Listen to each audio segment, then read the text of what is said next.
Welcome to the School of Bravery podcast. My name is Emily Ann Peterson, and we have Dr. Joy Cox with us today, and I'm very excited to have you with us. Good to be here. This podcast is all about brave people and brave concepts and brave ingredients. And this month in the School of Bravery, we're focusing on intuition. And Dr. Joy Cox wrote this wonderful book called Fat Girls in Black Bodies, Creating Communities of Our Own. And I cannot wait for it to come out. It comes out in September 29th. And you can pre-order it right now on Amazon and bookshop.org. And the School of Bravery has a recommended book list. You can download that by joining our email list, which you can jump on if you go to schoolofbravery.com/goodies. So right before we started this, I asked Joy when I said intuition, when I say the word intuition, what comes to mind with her book? And she just like unleashed this wonderful explanation. Do you think you could like redo that for us? Yeah, yeah, sure. First, I want to say that it's definitely a pleasure to be invited on your podcast. I definitely appreciate the invitation. And I'm happy to be here and discuss my book. And so kind of picking back up where when we were talking about intuition and what comes to mind, I think what I was saying as it references the book is that there's always been this nudge, right? Sometimes when we think about intuition, we kind of think about like this inside voice, right? Your gut feeling. And there's always been a voice, a gut feeling within myself about myself, right? That kind of helped to stabilize and maintain my self-esteem as I was growing up in different environments and different communities.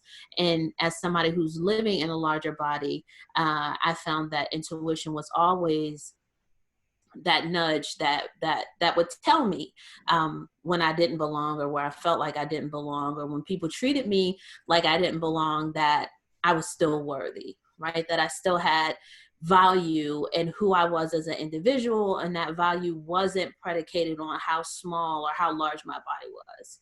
And so I mean, as somebody because personally I had an eating disorder growing up in high school and through college, and my recovery process didn't really start until after college. Really didn't start until after college. But when I hear you say that, what resonates with me is the kind of double layers of intuition there, because there's that intuition of, first, I don't belong here, or that first level of intuition of, they don't think I belong here. Mm-hmm. Right? And then the second is, but I do. Mm-hmm. Or, but I'm okay. But that deeper level of that. I don't think everybody gets to both of them. Yeah, well, and I think, when we deal with like consciousness, right? So like this, like you kind of talk about the layers of intuition, or these different layers of consciousness. I think sometimes it's not that those things aren't layered for everyone. I think sometimes it really is about what you're willing to pay attention to, right? What kind of grabs you the hardest, what speaks to you the most, and then what you run with. Because I think a lot of people, that first layer, that first sense of awareness of, hey, I don't belong, can be extremely heavy for some people. It's like, I don't belong, and then you react out of that. Well, you disappear, you move away, you rebel, you do these different types of things. And that's not to say that the second layer, or, the other layer that says, but you'll be okay, isn't also playing in that part, right? Part of the reason why some people rebel, I mean, I kind of talk about this in my book a little bit, about being like a happy loner, right? There is this sense of like, hey, but yeah, I'll be okay, but I'm not going to fight force myself into a place where I know that I'm not actively wanted. And so, you kind of have intuition playing off of all of these different parts, these layers of consciousness, the things that we pay attention to, how we are wired as far as our personality and things go. And we come up with these decisions that we make, these reactions that we make that kind of create these paths in our lives that we wind up taking that hopefully get us to a destination where we feel safe and secure in. Mm-hmm. For someone who doesn't know what it's like to live in a large body, how would you talk about that? I think I would say living in a large body is a wonderful thing. Yeah. I think that, we have what everybody else has for the most part. I mean, we have arms and we have legs, we have thighs, we have bellies, we have all of these things. And I think that when we start talking about maybe more of like what your question is getting at, when we start talking about the lived experiences of people who are in larger bodies, I think that's when there's a lot that people can't relate to. And in particularly, my question was referring to all of it. Oh, okay, good stuff. Because I have experienced the not a large body and a large body and the middle of and everything in between. And it feels weird when your it feels weird when your body's changing sizes. You're still the same person, Yeah. But people treat you differently. And I mean, you treat yourself different. I mean, if we exactly, in some ways, if we be honest, I mean, we don't live in vacuums. We kind of treat ourselves differently. I've watched people be larger and then they become smaller and their wardrobe changes.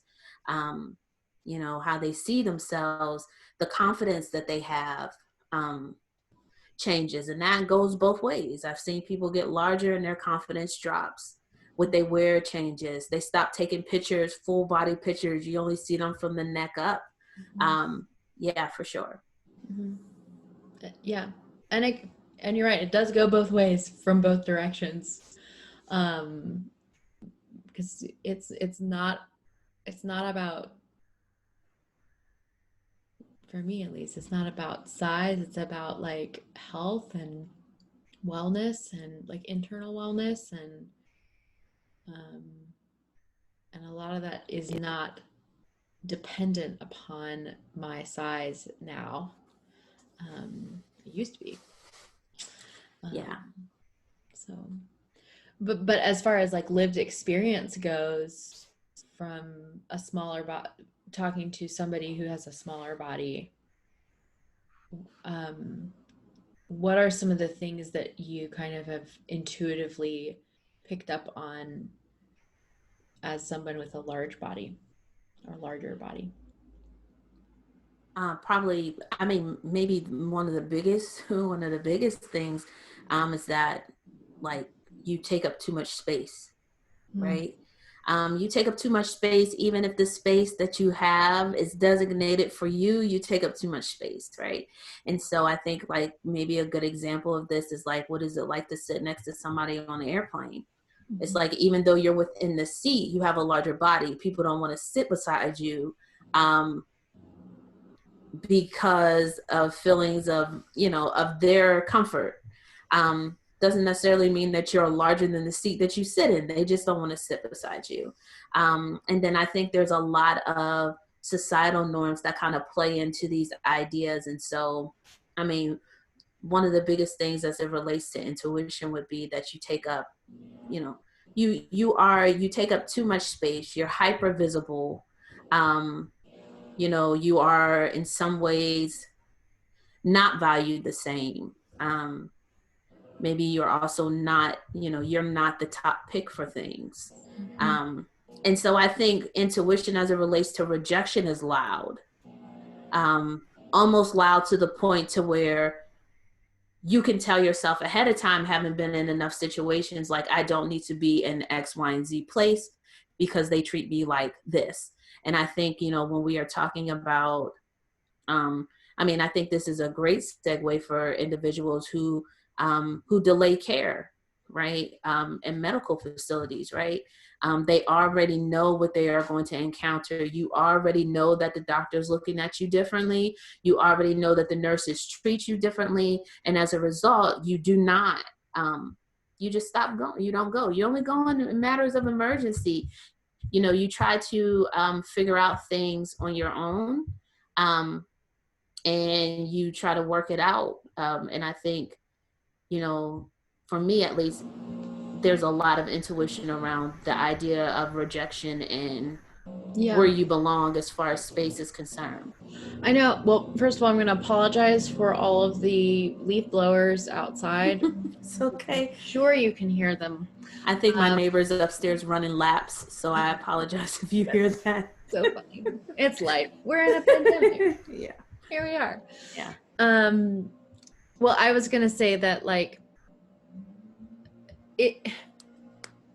my experience in high school was, you know, had a hard time losing weight. Probably shouldn't have been trying to lose weight to begin with, but had a hard time with it. Forced my body to do that. Later on, it turns out that I have a low thyroid. Right? But I had to, like, fight. I had to basically diagnose myself because I had a large body at the time, and the default answer was nothing's wrong except you just need to lose weight. Yeah. And that is so it doesn't feel good to have that get thrown at you when you like vulnerably, you know, we're talking about bravery. Vulnerability is one of the ingredients of bravery. So it takes a lot of bravery for someone with a large body to walk into a medical facility and say, I need help, and it's not losing weight. Right.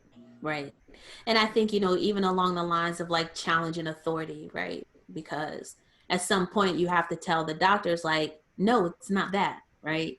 And they're supposed to be the experts in the room. And so, you know, even along the lines of bravery, something that I talk about in my book is that I had to learn how to be an advocate for myself when I was about 11 years old, right? So I'm in these doctor's offices and I'm having these conversations and I'm like, no, it's not, you know, I'm fine. My blood work is fine.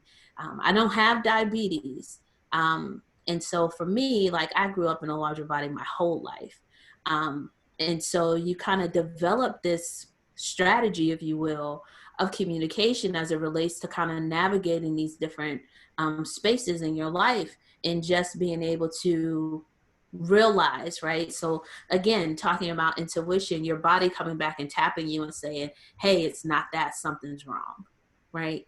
And being willing to, you know, pay attention to it or pay enough attention. Like your body's doing its part, but now like you have to do your part because of the social aspect of what weight looks like, right? To have that sense of like courage to speak up and say, no, my body's telling me something different and you should check this or you should try this because what you gave me isn't working. Well, the act of choosing to believe your body is brave in and of itself. Right. It's huge. And that stands true regardless of the size of your body, because if something is wrong or feels wrong physically, it's wrong. Right. Like your brain can't, you know, your brain won't want to let it go. And that's normal. Right. Right. Well, how does okay, go ahead. Go ahead. I was just going to say, I think, you know, there is a certain importance in saying how much society as a whole kind of teaches us that our bodies can't be trusted, right? Especially when we start to think about, like, if you're a woman, if you're a Black woman, right? Like there's these things that happen, right? It's like, I mean, if you could think about a commercial where there's like ice cream and there's like forbidden indulgence, right? Like there's this sense of like you're not supposed to enjoy it as much as you do. If you do, there's something wrong with that, right? You have to trust you're not necessarily, we have food guidelines. You're supposed to eat 3 times a day, or you eat 5 small meals a day. And it's like, okay, but what if I'm hungry and I need a fourth meal? Oh, well, then there's something wrong, right? And so we kind of build, society builds these ideas around what you can trust, what you shouldn't trust. Women, as it relates to desire, there's certain things like we shouldn't be playing into. I mean, men get to have all the fun, desirable things that they want, but it's like if women are doing it, then we're wayward. Um, you know, and it messes with your mind. It messes with your ability to govern yourself as an individual. If you think about gaslighting, I was maternal just gonna health. say it's like Yeah, societal gaslighting on an entire intersectionality of people. right, for sure. And I mean, you see it in all forms, particularly when we start talking about matters of authority and who has a right to tell you what about yourself. Maternal health is a big thing in the Black community, as a lot of Black mothers die because they are not believed by doctors. And so you got to have, when that intuition screams loud. I mean, Serena Williams is a good example of that. She knew she had the symptoms of a blood clot and they didn't believe her. She had to press for it. And we're not all Serena Williams, but grateful that she, at some point they decided to listen to her. It's well, let's move into like that territory of like here we are at the time of recording this. This is like soon after George Floyd was murdered, and we still have protests going on around the world, Mm-hmm. like globally, Right, which is beautiful and horrendous at the same time. That one, it needs right. to happen, that it still has to happen, and three, that it's like still it's not enough. It doesn't Mm-hmm. feel like it's enough. So as someone who is anti-racist and who is learning more about intersectionality and ways to be advocates for people who have less privilege than myself or yourself. I'm talking about listeners and myself. This is me and my Mm-hmm. listeners. Um, how can we use our intuition to help and be advocates and allies? Um, I mean, I think what I would say to that is that, I mean, if you have the intuition, if there's something that's burning in you, as it relates to assisting, helping, lifting up the voices of those who are lost. And I think, it's also important for context to just say that, George Floyd may have been the straw that broke the camel's back today. Um, but when George Floyd lost his life or was murdered by the police, we lost at least 3 to 4 people in that same week. And the news was covering all of that. And so I think it's also important to note that, like, when you see people protesting in the street, it's not just about George Floyd, it's about Breonna Taylor, right? It's about the people who have come before us. It's about Eric Garner. It's about Mike Brown still, right? Because these people never received justice. And you can't bring them back, right? Yeah. And so when you think about the ways by which those things have not been answered by society, um, and maybe there were times that someone's intuition did say, hey, this is wrong, and maybe they didn't speak up, right? I think you're seeing kind of the fallout of what that looks like, right?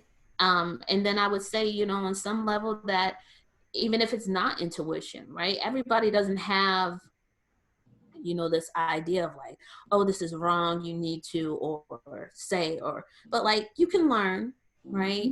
Find ways to do the work, find ways to be useful.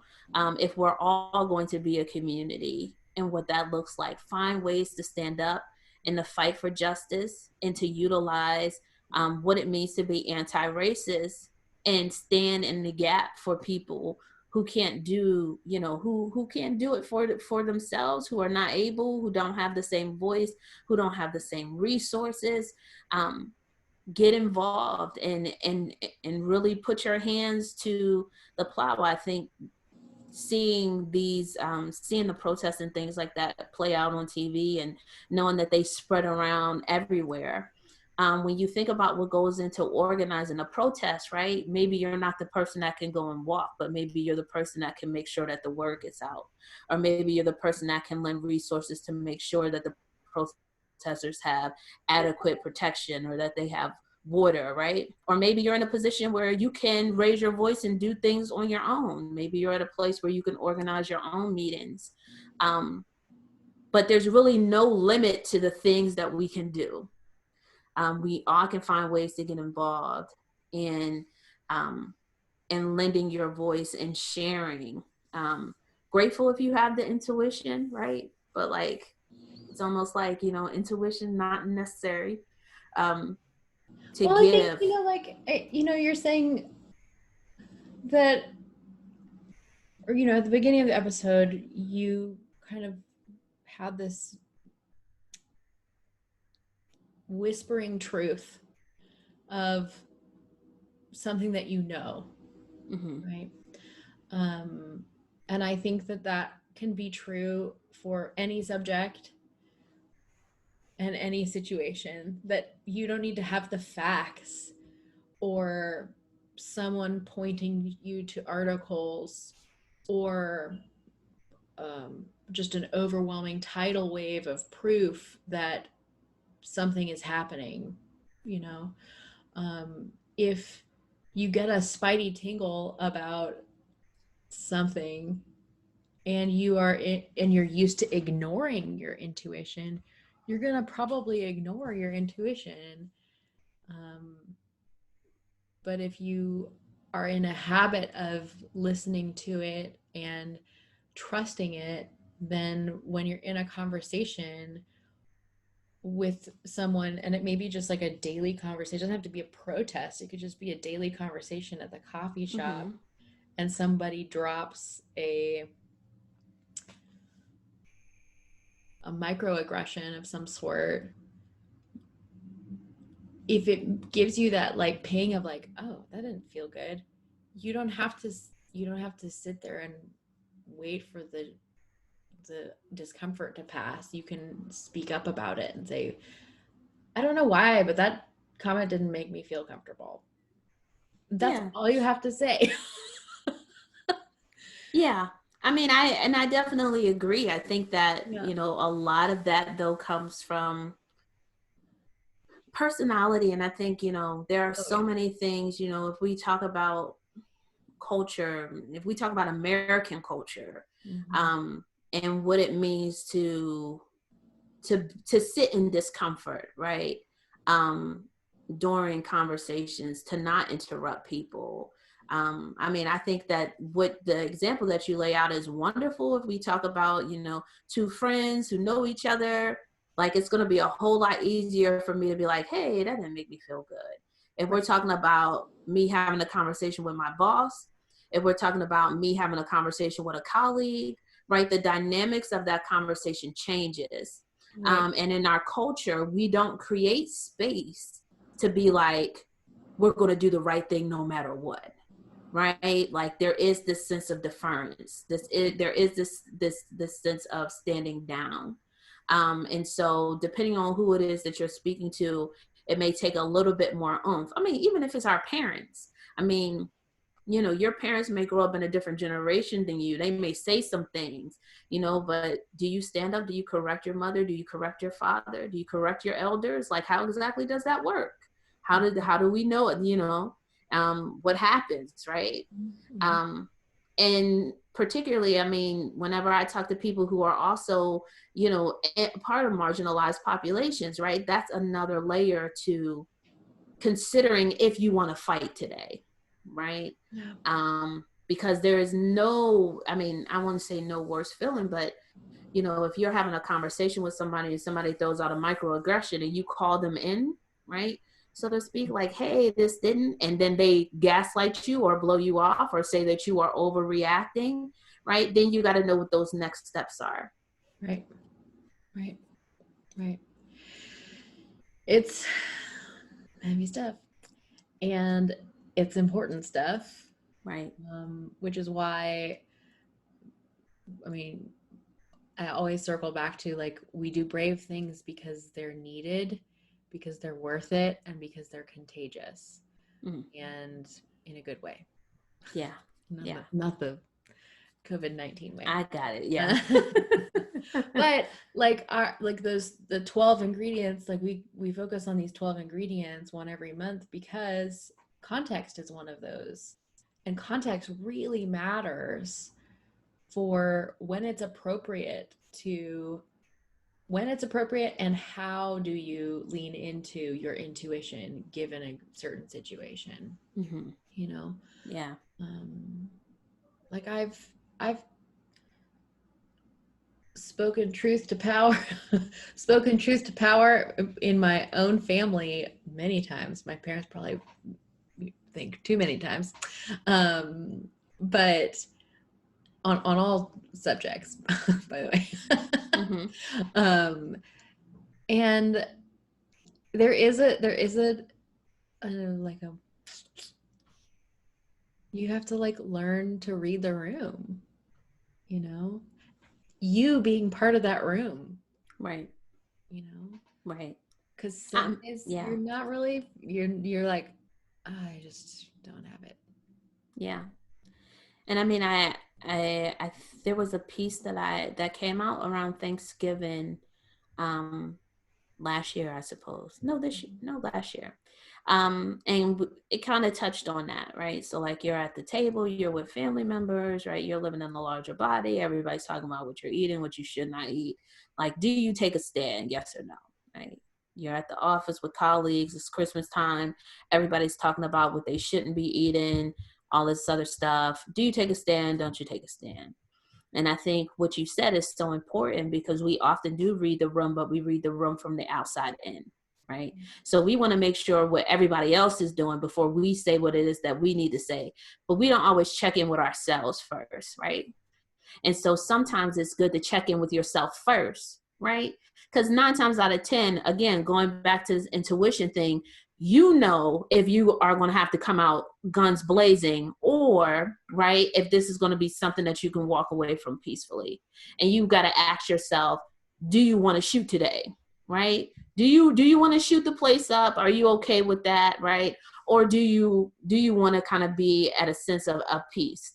Especially if the target is going to be you, right?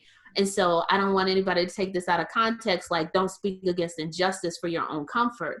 I'm saying that if you're the person that this is going to be directed towards, you should really count up that cause. Because at the end of the day, and I found this out just through lived experience, is that I've been riled up. I'm exhausted. I'm overworked. And then the people that, you thought that you were going to give some type of knowledge or wisdom to, they go on about their day, right? And they don't think twice about the labor that you just put into telling them whatever it is that you thought that they needed to know. So some of this is kind of counting up the cost, reading the room, reading yourself first, checking in with yourself first and saying, how do you feel about this? Is this something that you really want to do today? Did you bring your guns? Are you prepared? That sort of thing. And then you read the room outwardly. And then you decide how it is that you're going to move forward. Yeah, I mean, reading the room from the inside out. That might be the episode title. Oh yeah, okay. I kind of like that. No, I mean, this is, you have your master's in interpersonal communication. Communication, yeah. Yeah. From the University of Missouri, Columbia. Mm-hmm. And then I'm reading your Amazon bio right now. Oh boy. Okay. And you are like finishing up the final pieces of your doctorate at Rutgers University, So right? I'm done. You're done. Yay. Yeah. Yeah. Yeah. So the doctor title is official. Yay. Yeah. That's Yeah. exciting.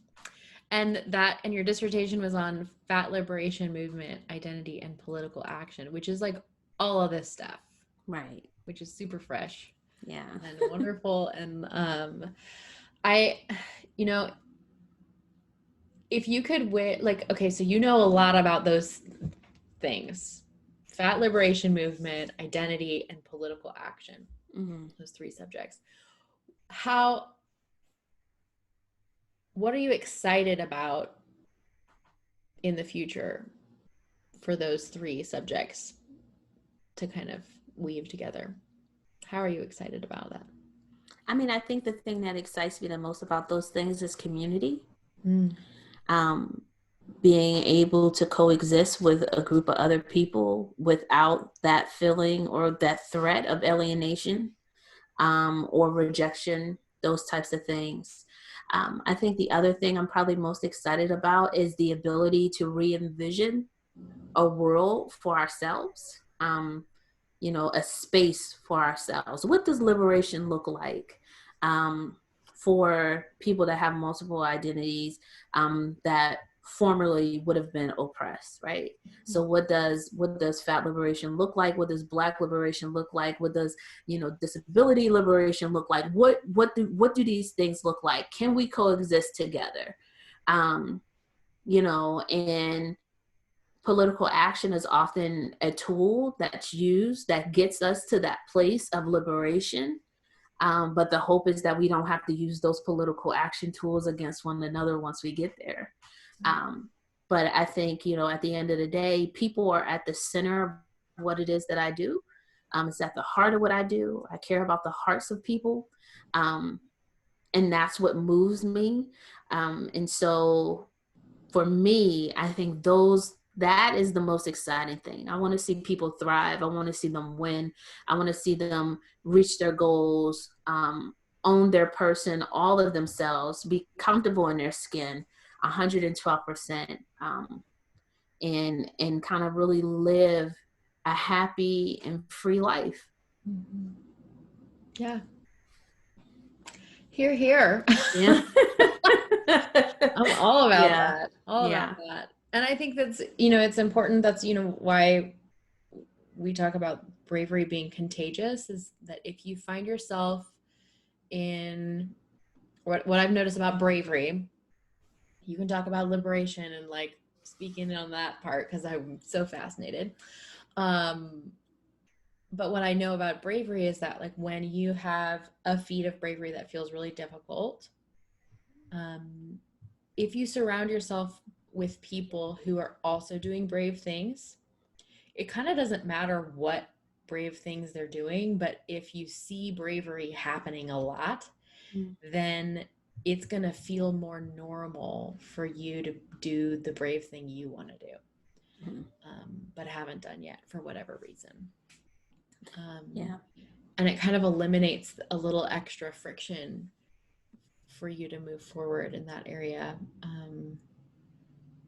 Would you say that's similar in the liberation realm? Well, yeah, I think I would add on to that. And I would say, especially if you're thinking about people who fight for social justice reasons, um, liberation is kind of built on the structure of bravery. And I think if we look back generations, we'll see that our parents and our parents' parents and our parents' parents' parents had something to fight for. Right. And so I think particularly as it relates to like, especially marginalized populations, I guess during the time of this recording, we're also celebrating Pride Month. And so when you look at the shoulders that activists now stand on, whose shoulders they now stand on, right? These are people who were conditioned in bravery, so to speak, that were able to kind of stand up to the things that were impending against them and say, we're going to do this. And even if you are not physically next to somebody who preaches bravery and practices bravery, I think that is something that is the beauty of like journalism and news and being able to capture moments right now, because we'll be able to play those tapes back. We'll be able to go back and we'll be able to look at the people who came before us, do wonderful and awesome things, brave things, and we'll draw from that, right? And we'll find those places within ourselves to step up and say, we're going to do this for the sake of our liberation. Yeah. That, it reminds me of a piece of what you said reminds me of a book by Daniel, oh, I forget his last name, and now I sound really unprepared. The book is called Talent Code, and I'll put a link to it in the show notes. But he sets out to kind of answer the question, why do we have these hotbeds of talent? Like, why was there one vocal teacher in Dallas that like produced all of these pop stars out of nowhere? And he found that there was this one town in South America. They loved soccer. The kids loved soccer, but they didn't have an air pump. And so in order to keep the ball filled, like, like filled and had the right pressure, they filled it with sand instead of air. And so they're kicking around this like heavy soccer ball. And so all these kids are trained, basically. They've grown up kicking around a 12-pound soccer ball. So when they finally get on a quote unquote real field with a ball that is filled with air, you can guess how far that ball goes, because their legs are like tree trunks, because they've nurtured the skill unintentionally. They've just nurtured the skill. And I think that stands true for bravery, and it stands true for intuition and speaking truth to power and all the things that our world needs. And a lot of that has to do with just like listening to yourself. Right. I mean, I believe that if we could have those clear communication channels to ourselves and own those actions, I think we'd see a very different world, a very different reality. I think a lot of what we do right now is governed by what everybody else is saying we should do, right? Or what's normal, what are ideal practices. But I mean, I think sometimes like that's the crux, like that is the thing. Can you hear yourself? And if you can hear yourself, do you have the bravery, right? Do you have the courage to do what it is that you're hearing? And I often tell people, like, you're the best you that ever will be, right? Nobody can beat you being you, right? And so it doesn't make sense to try to be something else or someone else. It's just that there's a lot of restrictions sometimes around being what you want to be. And those restrictions aren't just, sometimes they're societal, sometimes they're familial, sometimes it's just a matter of resources. You'd be surprised to know how many Whitney Houstons there are, right? But we don't know because all Whitney Houstons don't get a chance for a number of reasons. And so, I've said in the past, if people were able to really follow their hearts, I think marriages would look different. I think marriages would look different. I think probably what people do for a living would look different. You would just see a lot of changes, right? If you were just given the freedom to be yourself. Do you think that difference would be kind of similar or even more different if a community was really intuitive and they like learned to listen to themselves and trust themselves? Sure. I think change would be inevitable. I think that, I think that a lot of us, I mean, I think it's part of living, right? There's a lot of things that we do today that is sculpted out of societal norms, right? Whether that's you waking up in the morning, right? What if you decided to say, my body's really telling me that my day doesn't start till 8 p.m., right? So you all go do whatever you're going to do during the day, and I'll see you at 8 p.m., and I'm going to stay up until whenever. I mean, I think that would be a very different community. That'd be a very different society, what that looks like, right? And so I think just, innocent things are kind of sculpted so that it fits within a societal framework. So I think kind of listening to ourselves and being open to what we're saying, what our body's saying to us, I think, yeah, we see a totally different community for sure. Yeah. Well, here's to that. I think I am looking forward to building that. Yeah, same. Myself and with everyone else and you, and yeah, I think it's a good thing. So, thank you so much for doing this with us. Thank you for having me. Oh yeah, you're so welcome. I would love to have you back if that's possible. Mm-hmm. But regardless, if you haven't pre-ordered Dr. Joy Cox's book yet, you should definitely go do it. Go look up Fat Girls in Black Bodies, Creating Communities of Our Own. And you'll hear a lot more of this kind of conversation from that book. So I'm can't wait to finish reading it myself, because I've only gotten the pre-published snippets. So. Okay, awesome. Yeah. And I should also say, if you're seeking liberation and like body movements and stuff, I'm currently working on an initiative for Jabby. Oh yes. So feel free to go to jabbyapp.com. That's JABBIEAPP.com. That's the website. And you can check out what we're doing there. We currently have an Indiegogo campaign that's running. So we're giving out like merch and everything. It's just a wonderful thing. And, it's another step towards creating a community that that I envision anyway as the form of liberation. Okay, so we were like all ready to like unbuckle our seatbelts and exit the plane, but now I'm like, wait, no, everyone get back buckled up, because talk to me a little bit about Jabby the app. What is it? So Jabby the app is a concept that was created with me and my partner. His name is Bumi Alo, and we used to do workouts together. But at the time, I was in Missouri, he was in New York, and we kind of got this thing together where like what did you do today? And say, well, I worked out, and then we would send each other encouragements. And what I found is that there was great value in the encouragements that I got. And it kind of helped us stay connected. We stayed encouraging one another and all of those things. And so then one day I sent him a message and I said, what if we made something into, something bigger? And he was like on board and super excited.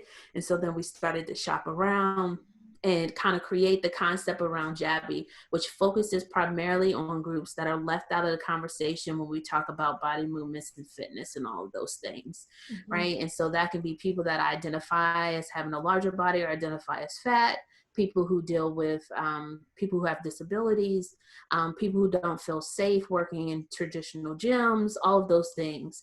And it's a platform where you can create your own communities. You can send one another encouragements. You can schedule your workouts. You can work out with your friends, all of those things as a space, almost like a mobile safe space, so to speak, right? So if you are the only person that's going into a gym, you can pull up your phone and get encouragements from friends while you're there, right? Step out whenever you're done, and know that you're okay.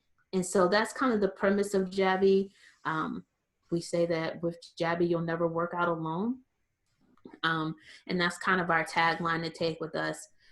To create, spaces of liberation, things that don't cost people money. You define the type of workouts that you want to do, right? So you're not looking through a list of things that have calories beside them.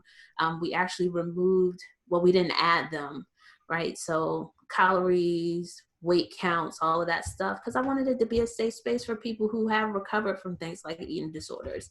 And we know that that stuff can be triggering. And if you're really just interested in moving your body and being a part of a community, then Jabby's going to be the app you want to go to. Yeah.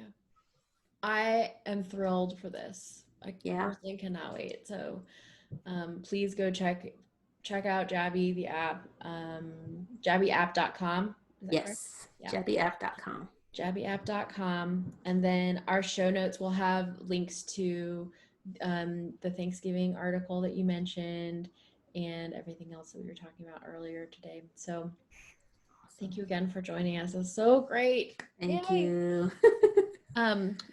And we'll see you guys later. See ya. Bye. Bye.